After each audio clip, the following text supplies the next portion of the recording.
ভেনেজুয়েলায় যুক্তরাষ্ট্রের সাম্প্রতিক পদক্ষেপ আন্তর্জাতিক রাজনীতিতে নতুন করে আলোচনা সৃষ্টি করেছে। প্রশ্ন উঠছে, লাতিন আমেরিকায় যে কৌশল ওয়াশিংটন প্রয়োগ করেছে সেটি কি ভবিষ্যতে ইরানের ক্ষেত্রেও ব্যবহার করা হতে পারে? প্রেসিডেন্ট ডোনাল্ড ট্রাম্পের বিশ্ব বদলে যাচ্ছে মন্তব্যের পর যুক্তরাষ্ট্রের পররাষ্ট্রনীতিতে আগের চেয়ে কঠোর ও বাস্তববাদী অবস্থানের ইঙ্গিত মিলছে।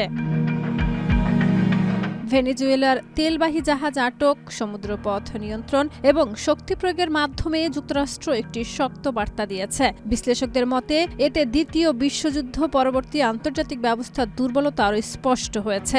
সম্প্রতি যুক্তরাষ্ট্র একাধিক আন্তর্জাতিক সংস্থা থেকে সরে দাঁড়িয়েছে এবং আন্তর্জাতিক আইনের চেয়ে নিজেদের কৌশলগত স্বার্থকে অগ্রাধিকার দিচ্ছে। ইরানের চলমান বিক্ষোভ পরিস্থিতিকে আরও জটিল করে তুলেছে। বিক্ষোভকারীদের দমন করা হলে কঠোর পদক্ষেপ নেওয়ার হুঁশিয়ারি দিয়েছেন ডোনাল্ড ট্রাম্প। ফলে ভেনেজুয়েলার ঘটনার পর ইরানও আলোচনার কেন্দ্রে চলে এসেছে। ওয়াশিংটনের বিশ্লেষকদের মতে ভেনেজুয়েলা যুক্তরাষ্ট্রের পশ্চিম গোলার্ধ নীতির অংশ হলেও ইরান জড়িত পারমাণবিক কর্মসূচি আঞ্চলিক নিরাপত্তা ইস্যুর সঙ্গে। তাই দুই দেশকে একভাবে দেখা না হলেও ঝুঁকি পুরোপুরি উড়িয়ে দেওয়া যাচ্ছে না।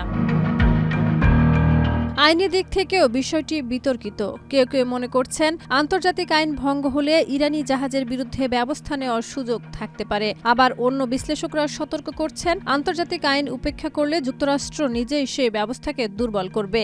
সব মিলিয়ে আশঙ্কা রয়েছে ভেনেজুয়েলার প্রভাব ভবিষ্যতে ইরান সহ অন্যান্য সংকটপূর্ণ অঞ্চলগুলোতে ছড়িয়ে পড়তে পারে। শাহিদা রুবি, মাই টিভি।